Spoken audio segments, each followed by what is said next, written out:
Hey guys, welcome to एजुजीनियस।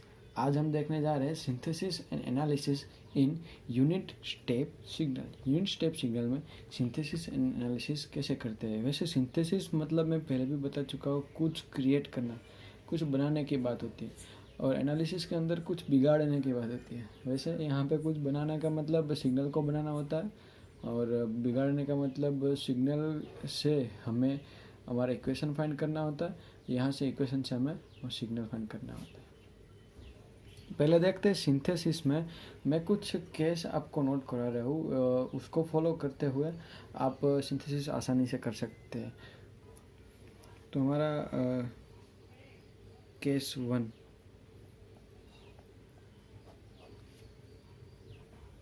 when all the coefficient of t having a same sign, जब t के सारे coefficient की sign same हो तब की बात है। इसमें step 1 identify the break point, step 2 indicate the break point on T axis. तीसरा स्टेप है हमारा add and subtract respective step sizes. ठीक, तो एग्जाम्पल से आपको ज़्यादा समझ में आएगा। मैं एग्जाम्पल स्टार्ट करता हूँ अभी। तो चलिए, हमें ये क्वेश्चन दिया गया हमारा X of T is equal to U of T plus U of T minus one plus U of T minus two. तो पहली बात क्या है हमारी, आइडेंटिफाई द ब्रेक पॉइंट। तो इसका ब्रेक पॉइंट क्या होगा, इसका ब्रेक पॉइंट होगा T is equal to zero, T is equal to one पे। इसका ब्रेक पॉइंट होगा T is equal to two पे। दूसरा स्टेप क्या है, identify the break point, indicate the break point on T axis. तो चले टी एक्सिस पे इन तीनों को इंडिकेट कर देते हैं। पहले दिख रही है आपको टी एक्सिस। तो टी एक्सिस पे हमें क्या क्या पॉइंट को नोट करना है, 0, 1 एंड 2 को। यहाँ पे हमारा 0 होगा, मान लीजिए यहाँ पे हमारा 1 है, मान लीजिए यहाँ पे हमारा 2 है। तो इन तीनों को पहले हाईलाइट कर दीजिए। अगर आपको पूरी संख्या वैल्यू दी गई है तो उसको हाईलाइट कर दीजिए। ठीक, तो बाद में तीसरा स्टेप क्या है, add and subtract respective step sizes. तो पहले स्टार्ट करते हैं 0 से। तो भाई 0 पे कितना स्टेप, यहाँ पे कुछ नहीं, मतलब 1। 0 पे 1 का स्टेप हमें मिल रहा है, मतलब यहाँ से शुरू किया। क्या करते हैं हम लोग, माइनस इन्फिनिटी से शुरू करते हैं, ब्रेक पॉइंट आते हैं, वहाँ रुक जाते हैं, वहाँ उसका नेचर देखते हैं क्या है, 1 का यूनिट स्टेप। यहाँ 1 है तो 1 का यूनिट स्टेप, फिर से चलने लगते हैं अगले ब्रेक पॉइंट तक। अगला ब्रेक पॉइंट आ गया, रुक जाओ भाई। बाद में क्या है, 1 ब्रेक पॉइंट पे, यहाँ पे 1 ही है ना, कुछ नहीं, इसलिए 1 का स्टेप अप फिर से, मान लीजिए 2। तो फिर से चलने शुरू कर दीजिए अगला ब्रेक पॉइंट आने तक। ब्रेक पॉइंट आ गया 2 पे भाई, 2 पे रुक जाओ, रुक गए। बाद में 2 पर कितना 2 पे कितना स्टेप है, 1 प्लस 1 का स्टेप चेंज है, तो +1 कर दीजिए भाई, 3। यहाँ से फिर से चलना शुरू कर दीजिए इन्फिनिटी तक। ये हो गई हमारा सिंथेसिस। तो चलिए दूसरा एग्जांपल देखते हैं हम। यहाँ पे यहाँ तक तो सेम ही है हमारा, यहाँ तक तो ये सिर्फ क्या एक एक्स्ट्रा है, -3 यू ऑफ टी -5। पहले तो सभी के ब्रेक पॉइंट लिख देते हैं, तो सभी के ब्रेक पॉइंट हो गए। तो दूसरा स्टेप क्या था, ब्रेक पॉइंट को टी एक्सिस पे लगा दो। तो ब्रेक पॉइंट को टी एक्सिस पे लगा देते हैं, 0 पे, 1 पे, 2 पे, यहाँ मान लीजिए 3, 4 है, तो यहाँ पे नहीं, लेकिन 5 पे। ये थोड़ा बोल्ड कर लेते हैं, यहाँ पे है हमारा ब्रेक पॉइंट। तो जल्दी से शुरू कर देते हैं, माइनस इन्फिनिटी से शुरू। 0 पे ब्रेक पॉइंट, स्टेप कितना, +1 का स्टेप, +1 का स्टेप दे दीजिए। बाद में फिर से शुरू कर दीजिए, चलना शुरू कर दीजिए। 1 पे ब्रेक पॉइंट है एक, तो 1 पे रुक जाइए, कितना, 1 का स्टेप +1 का, फिर से चलना शुरू। ब्रेक पॉइंट आया, रुक जाओ, कितना, 1 का स्टेप चेंज, 1 का स्टेप चेंज भाई। बाद में क्या, चलना शुरू कर दीजिए, कहाँ तक, 5 तक। तो 5 तक चलेंगे हम, चले 5 तक। बाद में कितना, -3 का स्टेप चेंज, -3, नीचे आ जाओ भाई, आ गया -3 नीचे, ये हो गया कंप्लीट। ठीक, तो यहाँ पे आपने एक चीज़ नोटिस की हो तो ये हमारा फाइनाइट ड्यूरेशन हो गया।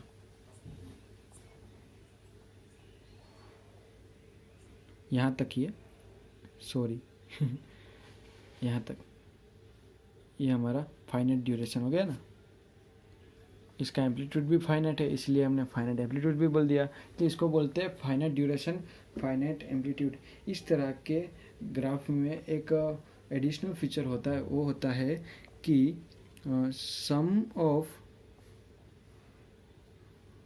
सम of coefficient is equal to 0। Try कर सकते हो आप। इसका 1 + 1 + 1 + 1 ये क्या हो गया, +3 और -3 0। एक और एग्जांपल देख लेते हैं जिससे आपका सिंथेसिस का पूरा आइडिया क्लियर हो जाए। ठीक, तो पहले तो हमें किसी की भी इक्वेशन का सिंथेसिस करने को बोले तो पहले काम ब्रेक पॉइंट फाइंड करो। तो हमने यहाँ पे सारे ब्रेक पॉइंट को लिख लिया, t = 1 2 3 एंड यहाँ पे मैंने गलती से प्लस कर दिया, लेकिन माइनस करते हैं कुछ नया सीखने की वजह से, नया सीखने के लिए। तो यहाँ पे मैंने सीखे -t -5, इसका ब्रेक पॉइंट हो गया t = -5। दूसरा काम सभी ब्रेक पॉइंट को क्या करते हैं हम लोग, t एक्सिस पे लगा देते हैं। अभी दूसरा पेज पर आ गया, इसलिए मैंने ब्रेक पॉइंट ऊपर नोट कर दिया अपनी आसानी के लिए। ठीक, तो कहाँ पे ब्रेक पॉइंट हो गया हमारे भाई लोग। तो पहले तो मैं लिख देता हूँ सिंपली।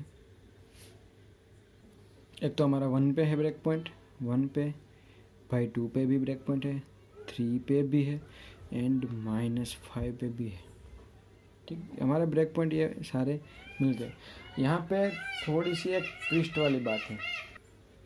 वो बात ये है कि यहाँ तक हमने जो एग्जांपल देखे उसमें क्या था कि t हमारा पॉजिटिव था, t पॉजिटिव था ना, इसलिए हम नेगेटिव से पॉजिटिव की साइड जा रहे, t पॉजिटिव था इसलिए पॉजिटिव साइड जा रहे थे। अब यहाँ पे हमारा t क्या है, t सभी जगह पे देखो नेगेटिव है, इसलिए हमें जाना है नेगेटिव की ओर। तो कहाँ से शुरू करेंगे, पॉजिटिव से। तो ये एक ध्यान रखना कि अगर कहीं पे भी हमें नेगेटिव t की साइन नेगेटिव दिखे तो हम पॉजिटिव से शुरू करके नेगेटिव की ओर जाएंगे। यहाँ पे कैसा, हमने यहाँ से चलना शुरू किया था ना, यहाँ से चलना शुरू किया था, लेकिन इसमें हम यहाँ से चलना शुरू करेंगे, राइट साइड से लेफ्ट साइड जाएंगे।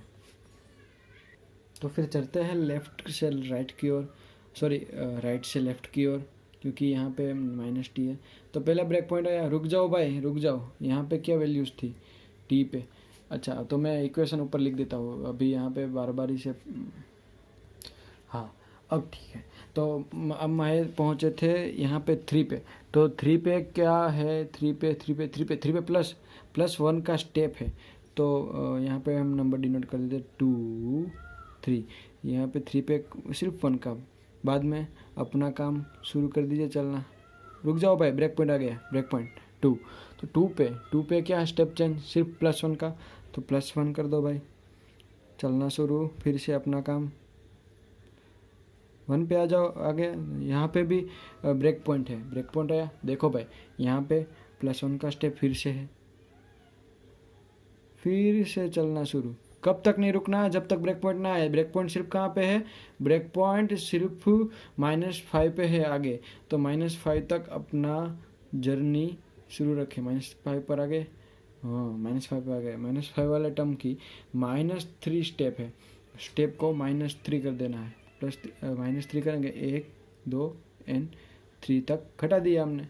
बाद में फिर से अपना काम शुरू, फिर कोई ब्रेक पॉइंट नहीं है, -∞ तक चले जाओ। ठीक, तो मुझे लगता है तब तक आपको ये चीज़ आसानी से समझ में आ गई होगी। हमने चलना यहाँ से शुरू किया है, ये भी एक बात याद रखने की ज़रूरत है। ठीक है, फिर हमारा केस 1 तो ये था कि सेम साइन होगी टी की, तब हम ये सब यूज़ कर सकते हैं। तो अगर केस 2 के बारे में बात करें तो केस 2 में हम क्या करेंगे। केस 2 हमारा क्या कहता है कि when coefficient of T having a different sign, case 1 था सेम साइन के लिए, ये है डिफरेंट साइन के लिए। तब हम क्या करेंगे, ऐड इंडिविजुअल ग्राफ। एक एग्जांपल से देखते हैं। तो यहाँ पे हमें दिया गया कि x of t = u of -2t + 3 plus u of -t - 1 plus u of t - 1 plus u of t - 3/2। तो इसको हम 2 पार्ट में डिवाइड कर सकते हैं कि ये -t वाले सारे टर्म और ये दोनों +t वाले। ठीक, तो इन दोनों का इंडिविजुअल हम ग्राफ बनाते हैं, बाद में इन दोनों के ग्राफ को एडिशन कर देंगे। यहाँ पे एडिशन करने की ज़रूरत है, इसलिए अगर किसी की जगह पे सब्ट्रैक्शन की बात आई तो सब्ट्रैक्शन भी कर देंगे। तो चलिए पहले इस वाले माइनस जिसका कोफिशिएंट है उसका पहले हम काम कर देते हैं। तो इसका ब्रेक पॉइंट्स हम टी एक्सिस पे नोट करते हैं, जैसे कि केस 1 था। सेम चीज़ों के लिए केस 1 दोनों में लगा के हम ग्राफ आइडेंटिफाई कर सकते हैं। तो चलिए मैं ग्राफ डायरेक्टली आपको बता देता हूँ। तो मैंने इसका ग्राफ बना दिया है। इसका ग्राफ कि लेफ्ट हैंड साइड से शुरू करते हैं, क्योंकि माइनस है कोफिशिएंट टी का, तो लेफ्ट हैंड साइड से शुरू करते हैं चलना। तो 3/2 पे आके 1 का स्टेप, 1 है इसलिए 1 का स्टेप, दूसरा है हमारा ब्रेक पॉइंट -1, तो -1 पे -1 तक सेम ही, -1 से आके +1 का स्टेप। ये हो गया हमारा पहला ग्राफ। अब बनाते हैं दूसरा ग्राफ। तो ये दूसरा वाला जो ग्राफ था पॉजिटिव वाला, ये दोनों का ग्राफ बना दिया। यहाँ पे 1 और 3/2 पे ब्रेक पॉइंट है, 1 और 3/2 पे ब्रेक पॉइंट। यहाँ से चलना शुरू करते हैं हम लोग, क्योंकि पॉजिटिव है टी हमारा दोनों का। तो यहाँ से चलना शुरू करते हैं, ब्रेक पॉइंट आया, 1 का स्टेप, फिर से 3/2 पे ब्रेक पॉइंट आया, 1 का स्टेप, हो गया काम। बाद में क्या करना है, हम इन दोनों के ग्राफ्स को एडिशन करने से हमें पूरा एक्सटी मिल जाएगा, पूरा एक्सटी। तो चले एडिशन कर देते हैं। इसमें एडिशन भी मैं दिखा देता हूँ अभी के। यहाँ से शुरू करते हैं। पहले तो इन दोनों का एडिशन करना है। तो 1 के लेफ्ट हैंड साइड, तो ये पहला वाला ही सिर्फ आएगा, इसका कॉपी पेस्ट कर देते हैं। पहले कर दिया हमने, -1 एंड 1 तक तो सेम ही आएगा। बाद में 1 और 3/2 के बीच में 1 है, यहाँ पे वो भी 1 है, तो क्या आएगा, ये 2 का स्टेप। यहाँ पे अभी जगह की थोड़ी पाबंदी है हमारे पास, ठीक है। तो आप लोग इसको होमवर्क में कर लीजिएगा। अगर ऐसा कुछ है तो मुझे डिस्क्रिप्शन बॉक्स में आप मेरे से बात कर सकते हैं, ठीक है। तो फिर मिलते हैं अगले वीडियो में दोस्तों। अगले वीडियो में हम देखेंगे एनालिसिस के बारे में, ठीक। थैंक यू सो मच दोस्तों।